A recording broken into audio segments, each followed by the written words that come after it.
कहो बाबू उठा के ना दे पास अगर बैठल ला टूट गया वैसा ही मनवा तो वो न दे पाई एकदम टूट गया है जैसा ही देहल बने दे लेकिन दे लेकिन आप दबा के दे बहादुर हो दबा के दे दबा के दे ब्याह क्या बात है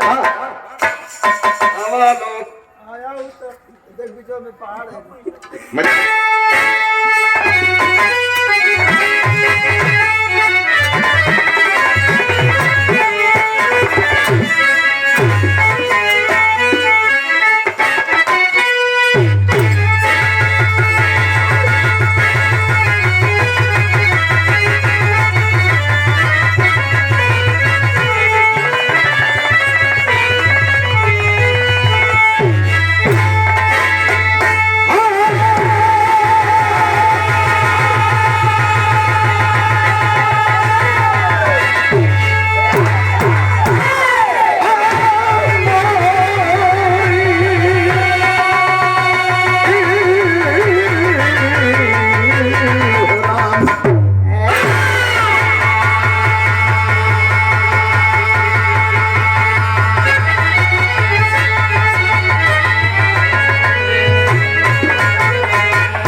क्रांति नीले गगन में पर रहे पीर अपना तिरंगा उठाकर शहीदों को गज भर कफन ना मिला सीखा नहीं जिएंगे गर्दन झुका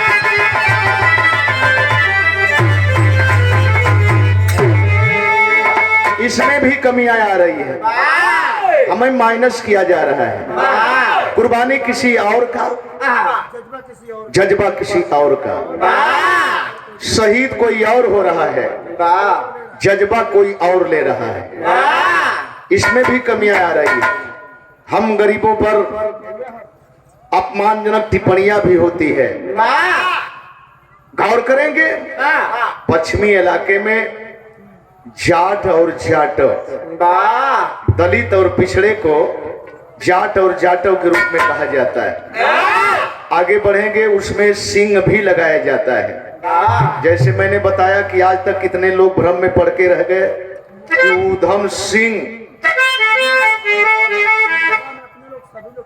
मोहबा में ही इटावा की तरफ जितने लोग हैं सारे लोग इटावा की धरती से शूहर दिल्ली में गए थे जालियांवाला बाग घटना में वो भी शरीक थे और वहीं से सिंह नॉमिनेशन हुआ एक सिंह परिवार में और वहां से जो है सिख बने मेरे दोस्त लेकिन ये बात तो अलग है टाइटिल की बात नहीं बिरहियन में भी टाइटिल पर टिप्पणी हो गई एक जानी के चपेटनी 50 जानी डेरा के भगल है कहा कि रवि दीवाना मस्ताना ई लोग लिखत हो छोटकी जात वाला हम कबे चूतिया तुझको पता ही नहीं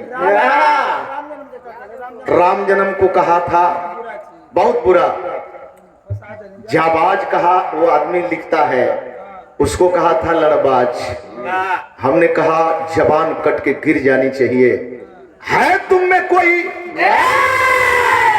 केवल इतना बता दे कि प्रथम कुर्सी महामहिम की कुर्सी पर द्रौपदी मुर्मू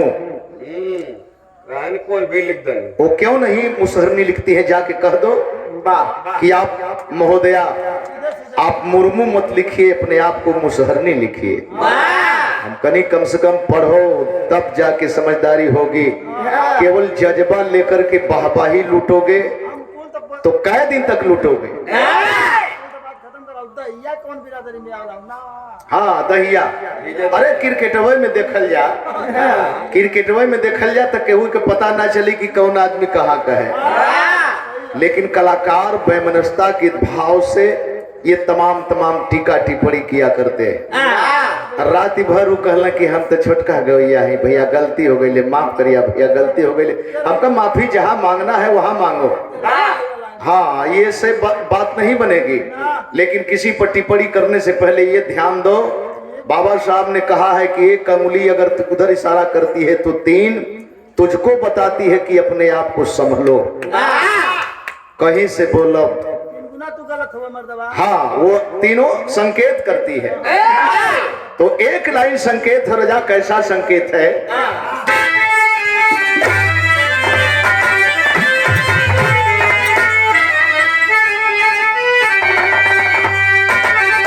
अल्लाह करम तू करना,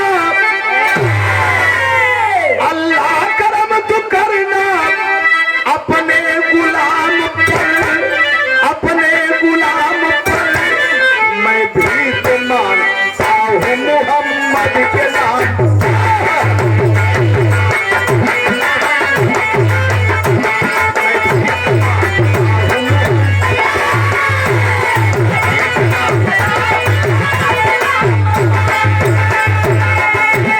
भाग जाओ पाकि पाजी, तेरा गुजारा ना तेरा गुजारा, हम हिंद के सिपाही कश्मीर हमारा।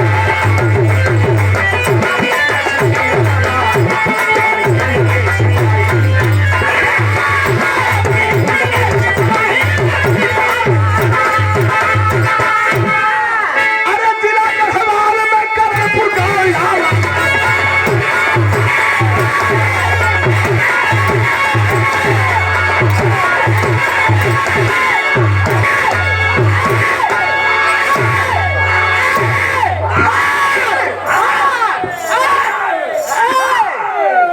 ना मन बे ये सही फाड़ दूंगा। ये फिल्म का स्टाइल है, ये फिल्म का स्टाइल है। लगी एको ना चली कुल, लगी एको ना आ दिखाई कुल, मनो तीसरी में सिखले ही। ये कुल सीख बहुत बढ़िया। आए समय चैनल में ट्यूबर में हल्ला मचल है कि नंदलाल के पटिया में तो कुल अपन ही में फूसी ठूसा पूरा कर देते। लगत एको ना, लगत एक आध फैट तब न पीछा में कहिया के देखो ना। बिचवा में। हाँ ई बहादुर है। जिला गढ़वाल में करनपुर गाँव आला था, वही सब शेर सिंह का अच्छा बोल पाला था। बेटा रहा ही मशीन फौजी जवान है, जम्मू चौकी पर भारत की शान है। आया है घर पर नाहर फौजी रुआब ले, शादी किया गौरी से दिल में गुलाब ले।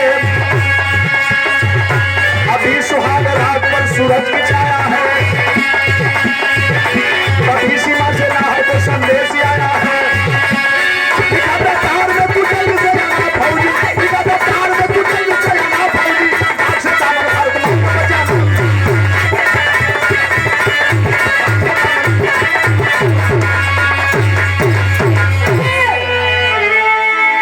और ई कुल जज्बा आप सब कर देहल हो। नंदलाल के पल्ले कौन औकात है? न शरीरिया है न चेहरवा है। गवैयन में सबसे कमजोर अगर है तो हम है। मोट बना वाला एक ठे गवैया रहे तो गावत है तो कहता कि पंचो तो हम लोग ना जनबा, इनकी में कुछ हाव नहीं, कुर्तावा तरी चौड़ा ओड़ा पहिरल। हम कनी एकदम सही कहता, एकदम सही कहता, लेकिन पंच ऊपर विचार न करी कि कुर्तवा गावत है कि नंदलाल गावत है। आय हाय हाय देखे बेटे का नाम हिम्मत, बेटा फौज में भर्ती हो गया। और जब फौज में भर्ती हो गया तब पता चल गल कि फलाने का बेटा मिलिट्री में हो गया। बिरादरी के लोग लाइन लगा देलन। बढ़िया लड़की बढ़िया घर देख के शादी भइल। आ शादी भइल, दुल्हन जब आई, माई बहन जब दुल्हन के देखे गईली, कहीं के परंपरा है। करिश्मा भी गईल हुई है दुल्ही बन के, तो इन्हों के देखे लोग गईल हुई। बिया हो गल है ना? ये खींचत हूँ। अच्छा खींचत हूँ तो देवानंद, अरे वाह भाई वाह, हम जनता न रही है वही खींचत हुए। तब तक कच्चा ना बना, तब तक पक्का बना भाई। माई बहन जब देखे जाली तो देख के निकलनी, तो यह कहत निकलनी के रे सिपहिया तो बाजी मरले है भाई। बड़की अखिया वाली बम्बई के हीरोइन बोले बा। सिपाही भी सुन सुन के खुश होते, लेकिन संगी साथी सिपाही के बगल में बैठ के कहला कि का हो, अरे तनी गरम नरम होखे देवा कि यही तरह चली। फौजी हुआ और एक बात सुना, बहुत सरहद देखले होबा, बहुत सीमा देखले होबा, लेकिन आजो एक ठे सरहद पार करे के है, जे के लोग जिंदगी में गोल्डन नाइट, सुहाग रात कहला। बड़ी अनमोल घड़ी होले, जेकर बीत गल हुई जानत हुई, आ जेकर भाई यही लगन में आवे वाली हुई, आय हाय अगल बगल में हुई करे करेजा पर हाथ धरबा तक गदगद गदगद गदगद गदगद। गजब दिन होला, ये खुशी का दिन होला, चाहे केहू के घर के बात हो के, हमारे घर के चाहे आपके घर के, और मालिक करे सबके आवे। वो कैसन लगा ला तो अपने बाबू से पूछले होता तो बतौले होता है।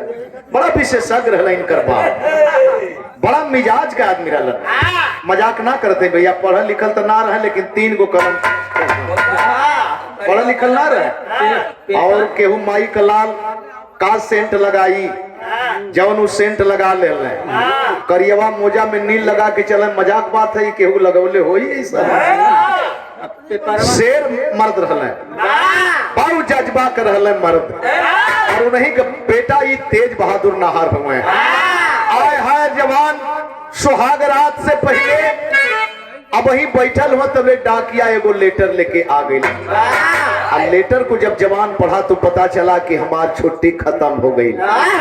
आय हाय हमके जितना जल्दी हो सके यहाँ से चल देवे के हुई। लेकिन रात के जब अपने दुल्हन से मिले गईला तो एक लाइन तर्ज लगल,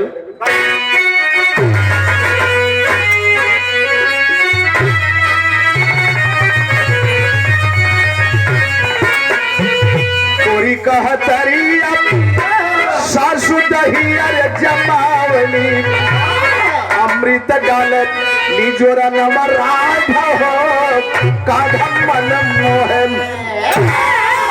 रतिया सुहाग वाली, रतिया सुहाग वाली, अरे फौजी मनावला, रतिया सुहाग वाली फौजी मनावला। कस के वर्दी चली खैला जवानवा पाता हो, छलक तू लही का जवानवा पाता हो, कस के वर्दी जवानवा पाता हो। सुहाग कोठरी में जवान जाता है, दुल्हन पैर पकड़ के हटती है, कहला के पैर पड़त है रतिये भर रहब, जितना खेलल बने खेलला। दुल्हन कही के ई का कहत हुआ, अरे हम कोनो खानदान के बेटी है, विदा कैली गौरी उतारी के रतिया, विदा कैली गौरी उतारी के रतिया, हमारा शरीर ई धरा दिया कमाटिया, हमारा शरीर के दुश्मन गुमनवा पाता हो, छलक दुलही का प्यार। काहे बदेला ओरे सोरे चल गल होता, कहीं अगर कमी पौले होता तब आके हमसे बतियौले होता। आए है रात में जवान दुल्हन के साथ खेला, सुहाग रात मनौले, हंसले बोलने बतियौले। एकाएक सुबह में तैयारी कर दिया, आज जब तैयारी कर दिया मेरे दोस्त गांव के लोग जाने, परिवार के लोग जाने, बेटा हाँ जाए के हाँ, आरती करती है, तिलक लगाती है, सबका पैर पकड़ते हैं, आशीर्वाद लेते हैं। जवान पहुंच गया अपने हेड क्वार्टर। जब हेड क्वार्टर पहुंचा तो एक लाइन तर्ज लगल, लाल क्या बात है।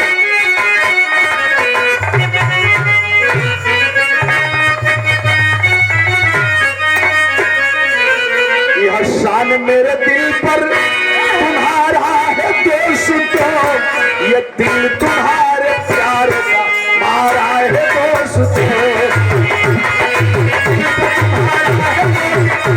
ये दिल तुम्हारे प्यार का, यह शान मेरे दिल पर, ये दिल तुम्हारे। आया है हेड क्वार्टर ले उछाही बहादुर, आया है हेड क्वार्टर ले उछाही बहादुर, वर्दी में सभी के देश का सिपाही बहादुर। वर्दी में सभी के देश का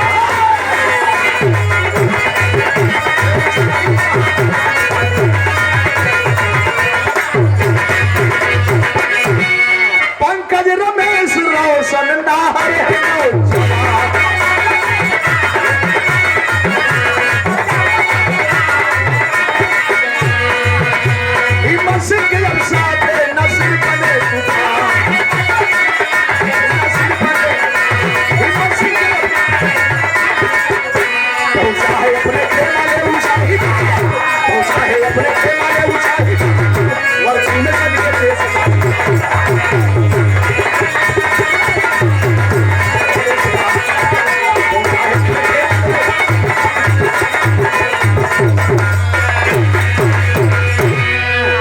क्वार्टर से 6 जवानों की टीम नियुक्त की गई। जवानों को सरहद पर भेजा जा रहा है, गोला बारूद से सजा करके उनको भेजा जा रहा है। 6 जवानों में नायक नसीम मुसलमान, जिसके नेतृत्व में जवान सरहद पर पहुंचे। आज तो यहूजन अंगुली उठत है, जरूरत पड़ती है तो हम सारे लोग हिंदू हो जाते हैं, और जब जरूरत खत्म हो जाती है तो चमार हुआ, यहीर हुआ, भर हुआ, कोयरी हुआ, लोहार हुआ, कुहार हुआ, तब हम ये रूप में परिवर्तित हो जाते हैं, बदल जाते हैं। कई हजार टुकड़े में हम विभाजित हो जाते हैं। हिंदू राष्ट्र की बात का ये करे, पहले मन हिंदू ना रहल गल, आज हमन के बतावल जाता कि हिंदू हम लोग हैं। इसके पहले भी तो हम थे, लेकिन आज हमको बताया जा रहा है क्यों। आज कहीं न कहीं उनको दिक्कत है, कुछ आभास हो रहा है कि ये कहीं चेत न लें, ये संविधान की तरफ देख रहे हैं, कहीं संविधान के औकात को न भाप लें। गलती है हमहन में, हमहन जौन चीज पढ़े के ओके ना पढ़त है, जौन ना पढ़े के ओके पढ़त है, और जौन चीज उनके पढ़े के ओके ना पढ़े के वो संविधान पढ़त हो। हमन वेद पुराण पढ़त है, जा जौने वेद पुराण में लिखल हो कि कहीं ताकि देहलस गिर ओर के तो लड़का हो गए, कहीं मैल छोड़ा देलस तो लड़का हो गए, कहीं खीर खिया देलस तो लड़का हो गए। अब आप सोच ले रे, बहुत कहीं पिसाब कर दिल तो लड़का हो गया। हाँ तो का बुझत हुआ, रजस्वला का कपड़ा फेंकल है, रजस्वला का कपड़ा फेंकल है भैया, और भगवान राम पतलों में वही पर लघु शंका कैले। अब वही लघु शंका पूरा ना भइल, तबले वो मई से लड़का फुर्र दिना निकल के भागत। और जस जस बढ़े तस तस, ज्यों ज्यों बढ़े त्यों त्यों यों यों फैल जाए। ओकर नाम हमन के वेद में रक्तासुर रखल गया।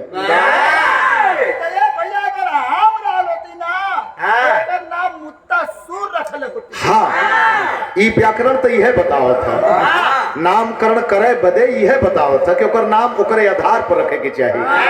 कैसे नाम रखाला माई बाबू के नामकरण के करत समय का नाम हो, इनके परिवार में का नाम हो, कुछ अक्षर आवे के चाहिए।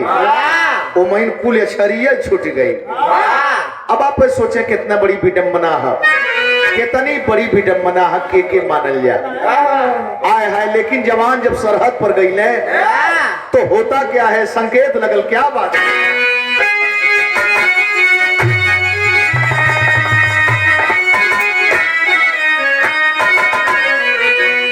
अरे झूलनी पमुड़नी, अरे झूलनी पमुड़नी शहदिया लगादा हमार पैजेब राजा हीरा चढ़ादा।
सरहद के करीब में पहुंचने के बाद चारों तरफ खूनों की लाली, दिवाली जैसे मचल है।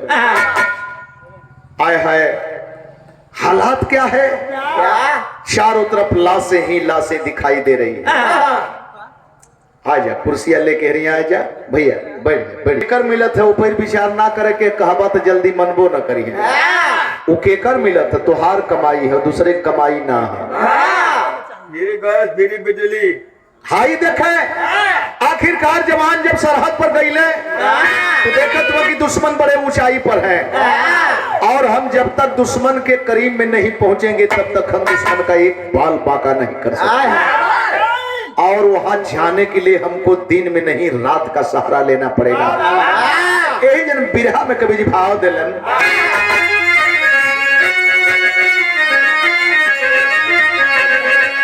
अरे जवनिया जौहर ज्वाला बन गई, जवनिया जौहर ज्वाला बन गई, निकल वतन यान से लाल लहू का प्याला।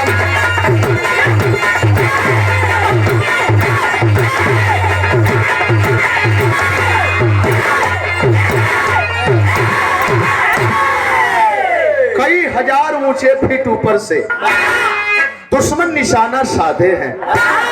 देखे हैं चार जवानों को जो पीठ पर गोला बांधे हैं। दुश्मन की गोली निकल पड़ी, माता की ममता सिहर उठी, चार जवानों की लाश खूनों के अंदर लथर उठी। दो जवान हो गए लुप्त, ना उनका अब कुछ पता चला। 7 दिन तक हुई खुजाई गम में भारती वीर भला।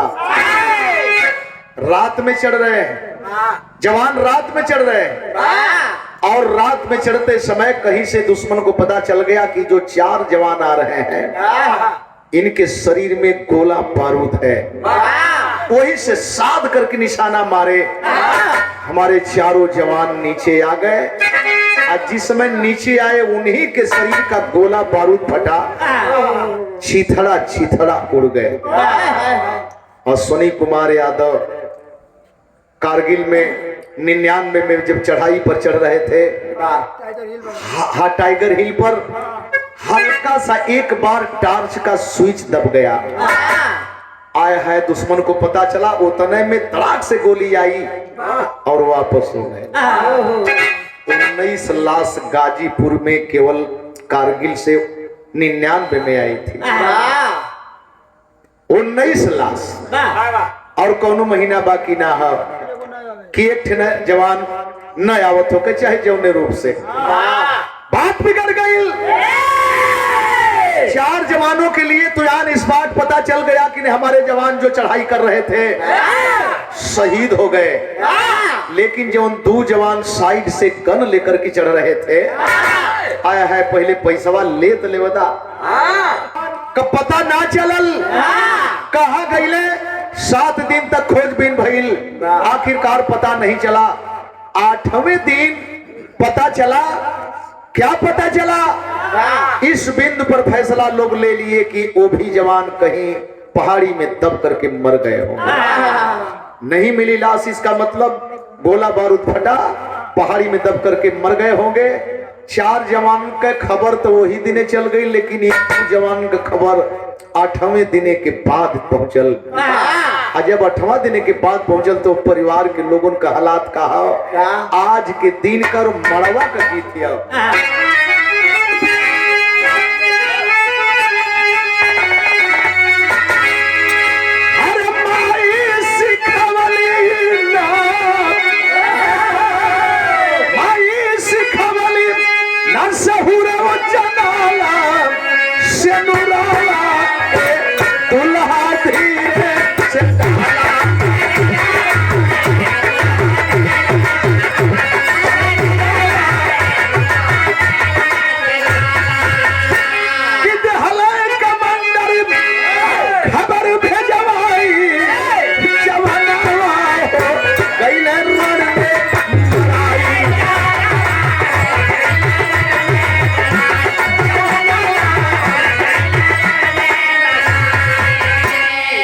भाई बाबू भाई कपर से नजरिया घरवा पे आई जब मुअले के खबरिया कि गवने का दुल्हन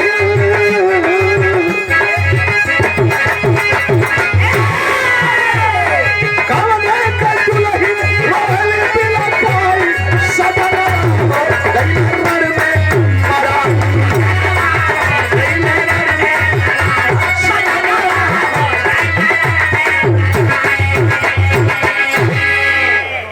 हाय हाहाकार मच गल हाहाकार मच गल वाह भाई वाह ना रह गया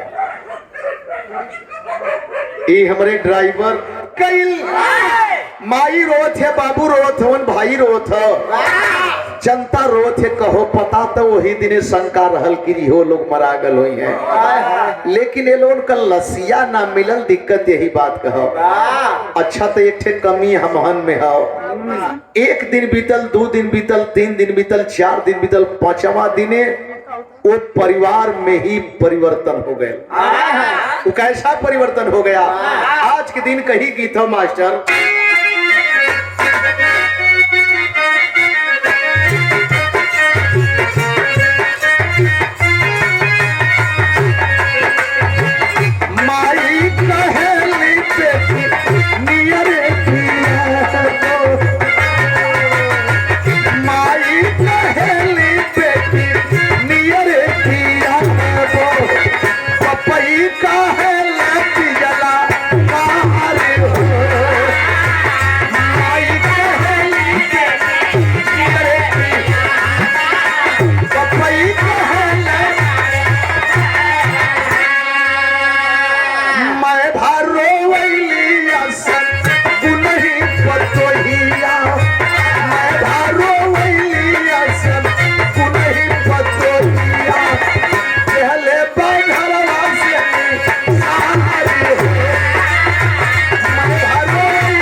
आखिरकार 5वां दिने सास केस पकड़ के घसीट के पहरे कर देलस कलश की अब इस घर में तेरा कोई नहीं है इहो एक ठे कमियां होले कोनो प्रकार के बदरेशन हो गल तो केवल लड़किए दोषी है आए हैं गांवपुर के लोग जुटे जेकर चेहरा ना देखले आज नकाब हट गल रो रही है, चारों तरफ देख रही है, लेकिन किसी की हिम्मत नहीं पड़ रही है कि कह दे कि रे एकर का गलती है।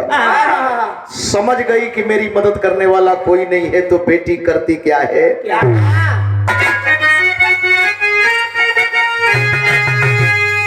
कि उधम पूरा कैले के बुढ़िया मलैया में अरे दैता सराना माई विपद पलैया में रनवा में मारल गइल हमरो सजाना, रनवा में मारल गइल हमरो सजाना, पहले मरसे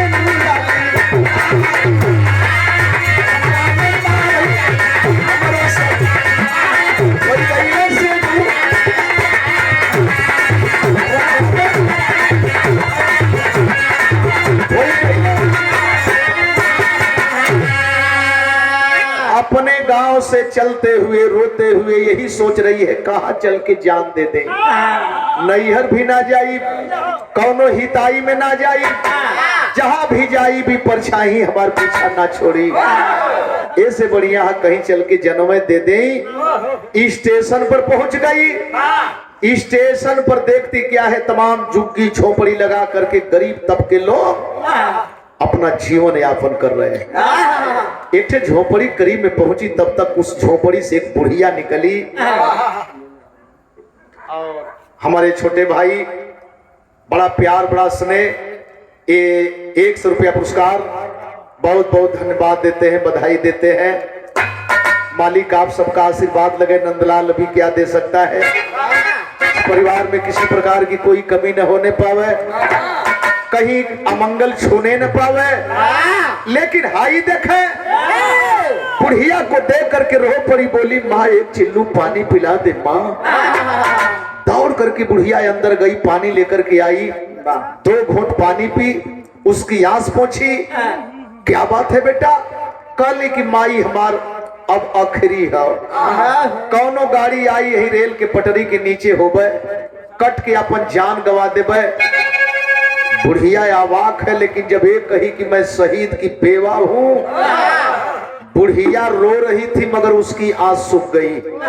खलस के रे बिटिया तू तो बड़ी बुझदिल निकल ली रे, अबले तो हम समझ ली है कि बहादुर बेटी है तय, लेकिन बुझदिल निकल ली।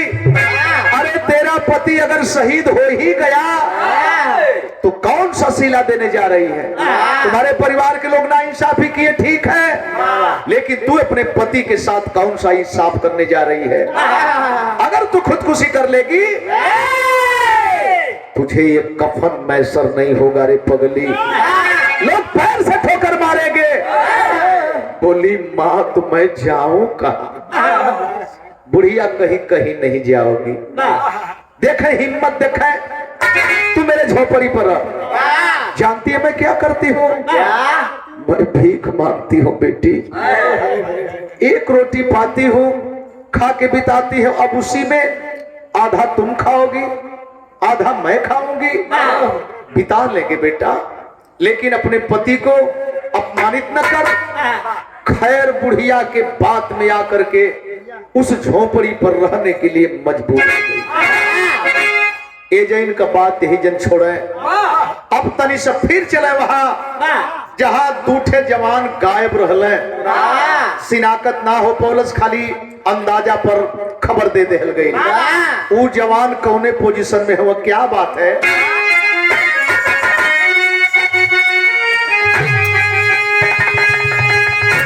बारूदा का गोला फाटल, अरे धुआं घूम वही पहाड़ा ऊपरा, वो पहाड़ा ऊपरा, दोनों शेरा वही पहाड़ा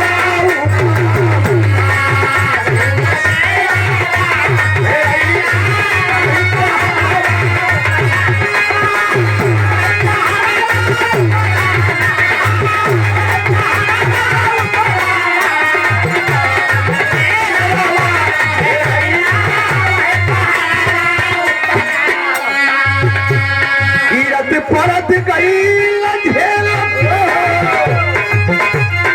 नदिया के किनारवा वही पहाड़वा ऊपर हो पहाड़वा ऊपर बहल है पानिया के धारवा वही पहाड़वा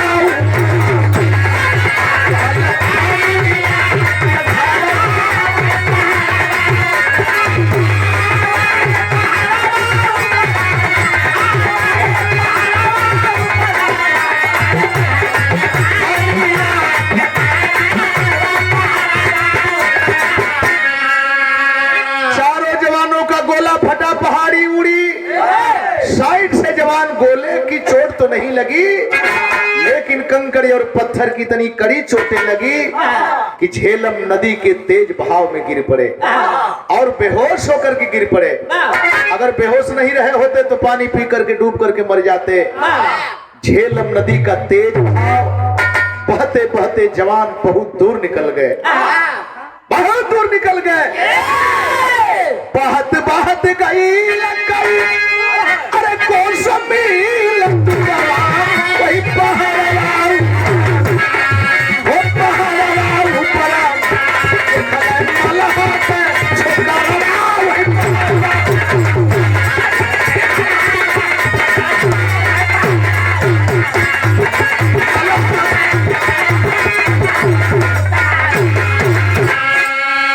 बहते बहते कोई आगे है कोई पीछे है, वर्दी में बड़ा दूर निकल गए। एक नौजवान किनार पर खड़ा है, इस दृश्य को देख लिया। वर्दी में ये फौजी हो सकते हैं, लेकिन कहाँ के हैं?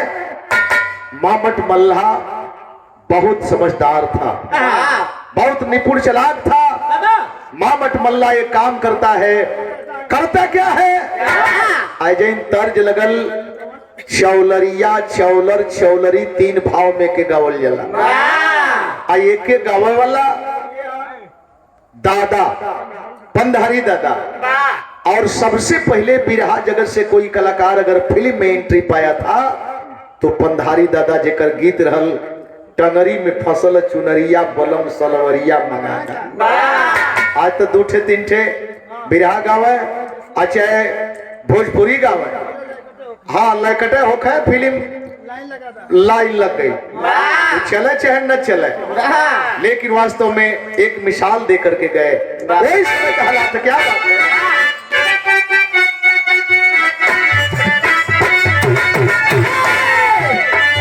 मामट मल्हा देखा भैया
दौड़ाया, अपनी नैया दौड़ाया, दोनों को लादा लाद करके बाहर किया। बाहर आने के बाद एहसास हुआ ये दोनों जिंदा हैं। हॉस्पिटल ले गया, दवा करवाया। दोनों जवान जब अच्छे हो गए, उठ के बैठे तो दूर से ही इशारा करता है, बोलने का नहीं, बाहर चलो। और जब बाहर ले गया हंस करके बोला, जानते हो कहाँ हो? भारतीय हो ना, भारतीय फौज के जवान हो, लेकिन इस समय न तो पाकिस्तान में हो न तो भारत में हो। ये चीन का बॉर्डर है बहादुरों, तुम्हारा भारत देखो उधर है, पाकिस्तान उधर है, और इस बॉर्डर से निकल करके जाना। अब तुम समझ सकते हो। एक बात बताओ, जीना चाहते हो? जीना चाहते हो? क्यों नहीं जीना चाहते हैं? एक काम करना पड़ेगा तुम्हें बहादुरों। मैं मछली का व्यवसायी हूं, मेरे साथ रह करके मछली के धंधे में साथ देना पड़ेगा। तनख्वाह भी नहीं देंगे, तनख्वाह भी नहीं देंगे, खर्चा दे देंगे, कपड़ा दे देंगे। हरता क्या नहीं करता। जीना है, जीना है। आय हाय हाय, मछली के धंधे में साथ देने लगे, लेकिन साथ देते देते इतना कुशल नाविक बन गए, चालक बन गए, बड़ा दिन निकल गया। एक दिन रात में दोनों जवान आपस में राय कर रहे हैं, हम भारत के फौज के सिपाही हैं। हमारे ही देश में बाबा साहब अम्बेडकर ने कहा था 100 साल जिल्लत की जिंदगी से 100 दिन इज्जत की जिंदगी जी लो। अरे हम भारतीय फौज के बहादुर हैं और जिल्लत की रोटी खा रहे हैं, नहीं खाएंगे, मौत को गले लगाएंगे। आज रात में हम मामट मल्हा से मुक्ति लेंगे। देखें, प्लान करते हैं दोनों बहादुर, और जब मामट गहरी नींद में सांस लेने लगा तो दोनों करते क्या है?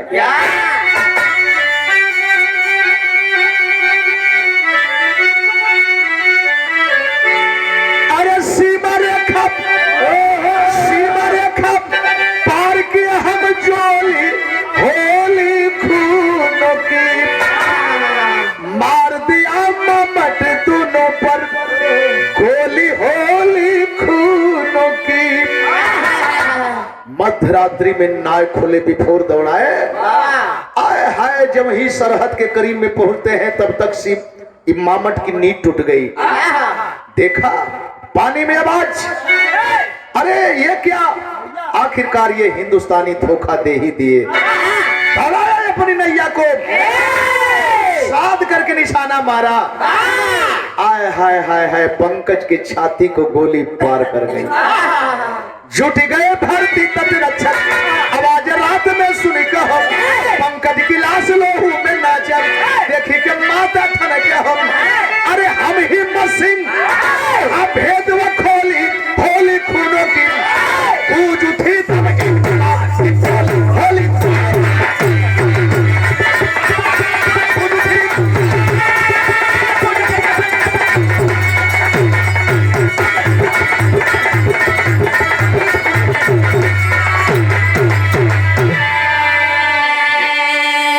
बतिये बिगड़ गई।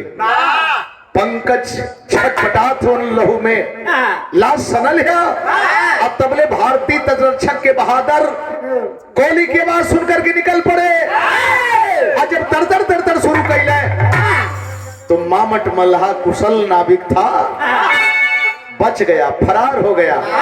लेकिन चारों तरफ जवानों को जवान घेर लिए, और जब घेर लिए तो हिम्मत सिंह बोले जय हिंद, जय हिंद। करीब में लोग जब जाते हैं तो पता चला, आया है हकीकत को जब जाने बहादुर गाड़ी में उठाते हैं, हॉस्पिटल ले जाने की तैयारी करते हैं, और तब तक पंकज की दम टूट गई।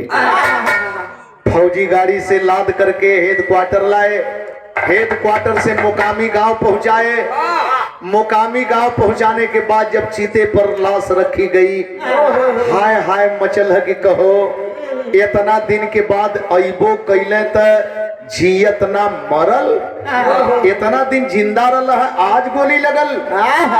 लेकिन मेरे दोस्त, चीते में मुखाग्नि दी गई, जवान सलामी लिए, चीता जला, राख में जब परिवर्तित हुआ, फिर जवान वापसी के लिए अपनी गाड़ी में बैठते हैं। फौजी स्टेशन उधमपुर के करीब में आए, एकाएक हिम्मत सिंह के दिमाग में आया, अपने जवानों से बोला, जवानों ये हमारा स्टेशन है, यहाँ से हमारा घर कुछ ही दूर है, कृपया प्लीज हमको यहीं पर छोड़ दिया जाए, आप लोग जा, हम किसी भी साधन से अपने घर चले जाएंगे। जवान बोले जैसी इच्छा हो बहादुर। जवान तो चले गए, लेकिन हिम्मत सिंह प्लेटफार्म पर उतर करके, देखें स्टेशन पर उतर करके पहले नंबर के प्लेटफार्म पर जाते हैं, तब तक बिरह गजब हो गई। फैल का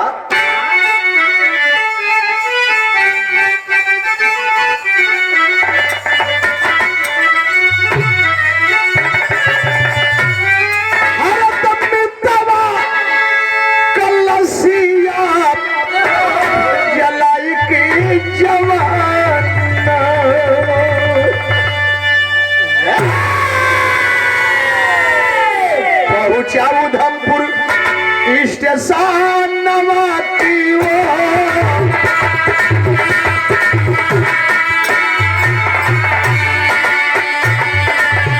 अचरन लाल लेके मांगत हल भिखिया,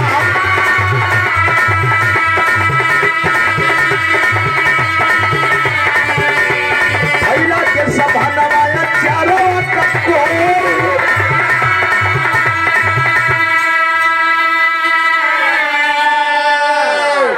हाय देख रहा है कि एक नौजवान औरत गोद में बच्चा दबाई है और बच्चे को दिखा करके लोगों से भीख मांग रही है।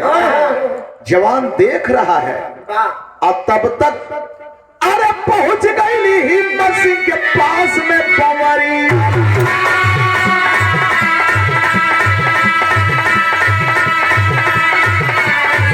अरे देता कुछ बाबू कई हथवा के चोरी।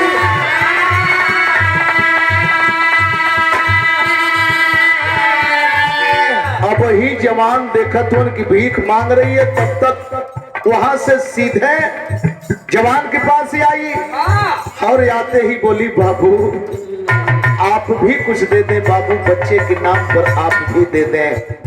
हिम्मत सिंह फौजी जब देखा एक टक चेहरा निहारल जवानवा, शेरवा के मनवा में मर्द महिलो, हम शकल लगैले जैसे गौरी मर दुलहिया, हम शकल लगैले जैसे गौरी मर दुलहिया, दोनों अखिया में देखे भरी गई लोरी।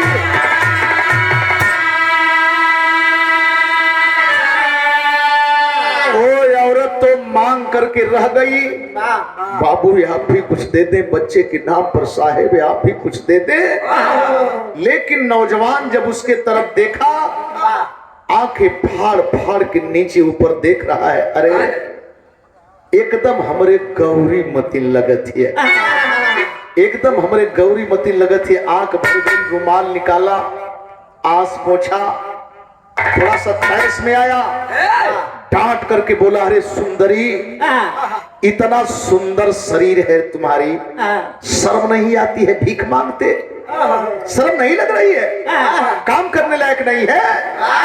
अब दूसरा का शब्द निकल गल कि कैसा है इस बच्चे का बाप रे कमीना, अनमोल हीरा पैदा करने को कर दिया और बच्चे को ढाल बनवा करके तुमसे भीख मंगवाता है।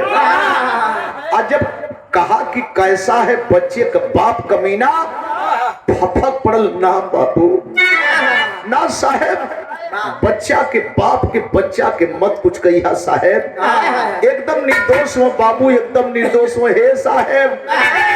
एक दिन तक खेलने हो साहब, ये बाहुर दे के चल गई, फिर ना अइले साहेब। अब ई ना रहल होता है तो इस शरीर भीख मांगे बदे ना रहत, कहिए गवा दिल होती बाबू, कहिए गवा दिल होती है साहब। कमीना काला, कमीना काला, अरे जौने समय जाए लगल न साहेब, अरे तुहरे ऐसा रहला हमारे मनिया का सेनूरा, सीमा पर हेराई गए सजना हमारी।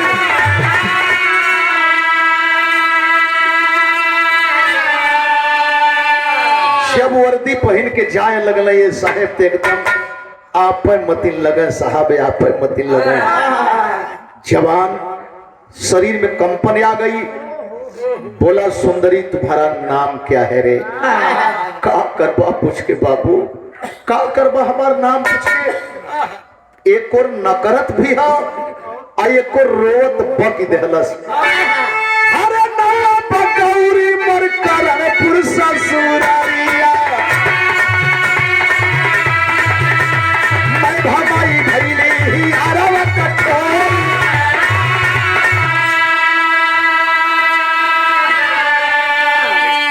हमार नाव गौरी है बाबू, हमार करणपुर ससुरार है बाबू, फलाने जगह हमार महका है। जब ही कलश के हमार नाव गौरी है, करणपुर ससुरार है, हमार सास हमरे साथे अन्याय कर देली। अरे बाप रे बाप रुमलिया फेंक देले। अरे ये तना सुनत धैले भरल कवरिया, ये तना सुनत धैले भरल कवरिया, छूटे नर नारी मचल भारी शोर।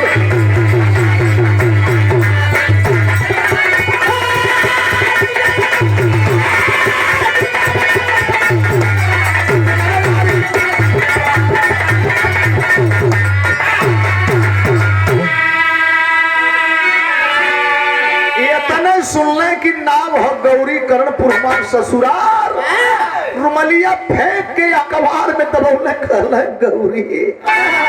अरे अभी मैं जिंदा हूँ रे गौरी, अभी मैं जिंदा हूँ। नहीं नहीं गौरी नहीं। अब तबले तक जितना प्लेटफार्म पर लोग रहले इकट्ठा हो गए, दुकान छोड़ छोड़ के दुकानदार दौड़ पड़ला। एक और आस पूछत हो, एक और अपनी बतिया उठन का हो कहत रहल गल है कि भिखारी ना है, एकरे तो भिखिए ना मांगे औतरल है। आखिरकार बात पर्दा पे आ गई ना। आए हाय तबले रोवता कुछ लोग बक देले। का बकले?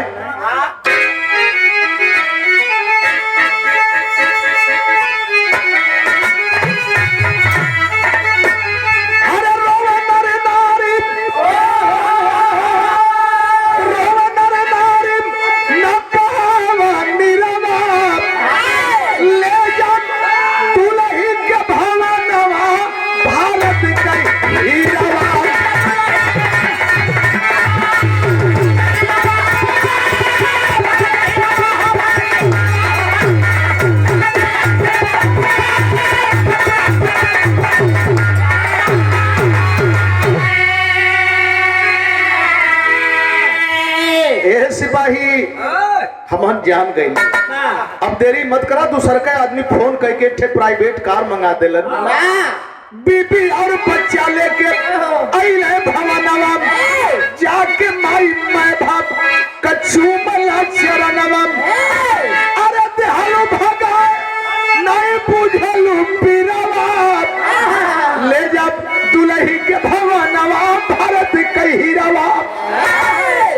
आए हाय मेरे बाबूजी गाड़ी में बैठौले, अपने घर आए, अपने माँ का पैर पकड़े, अपने पिता का पैर पकड़े। तबले पूरा गांव के लोग जे जहाँ से सुन ले तहाँ से, अरे फलाने का बेटा, फलाने का बेटा।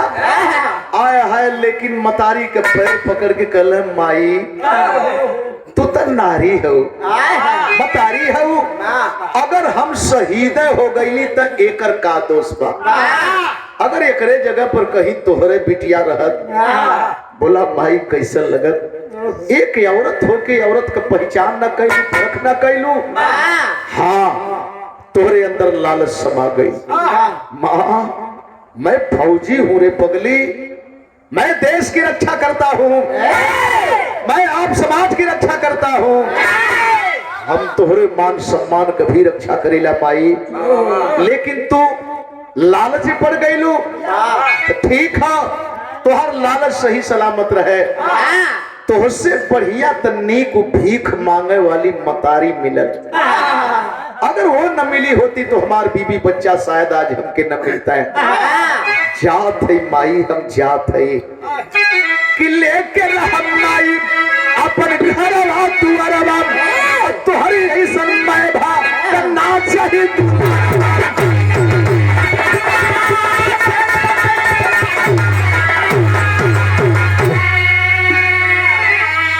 फिर बीबी को बच्चे को गाड़ी में लिया बैठाया और सीधे उधमपुर स्टेशन पहुंचा। जानते हैं क्यों पहुंचा? उस बुढ़िया के आसियाने के पास जाकर के जोर से आवाज दिया, माँ बाहर निकल, माँ बाहर निकल, आज के बाद तुम भीख नहीं मांगोगी माँ। अरे तुम्हारा फौजी बेटा है माँ, तुम्हारी बहू है, तुम्हारा पोता है। गाड़ी में बैठ माँ, गाड़ी में बैठ, छोड़ दे आसियाना किसी और के लिए। बूढ़ी माँ का पैर पकड़ा, बूढ़ी माँ को अखबार में लेकर के गाड़ी में बैठाया, लेकर के चल दिया। आज भी जवान है। कहाँ है? अरे लायलपुर में बस गए जाके पीरावा, ले जा दुल्ही के भवनमा, भारत का हीरा।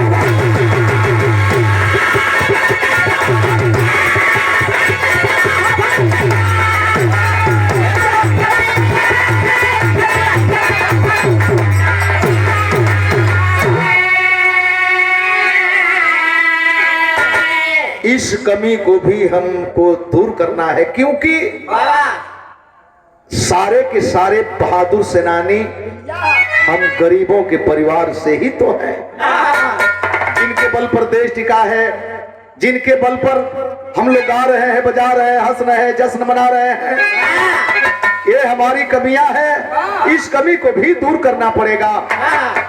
बहुत बड़ा छूता रोग है। गुरु बिहारी गुरु गणेश का खत्म हुआ दस्तान, विमल चंद्रिका कवि केशव बच्चन से प्रेम। अरे जवनिया जौहर ज्वाला बन गई, जवनिया जौहर ज्वाला बन गई, मुसाफिर विश्वनाथ का रक्षक बन गई, जवनिया जौहर ज्वाला।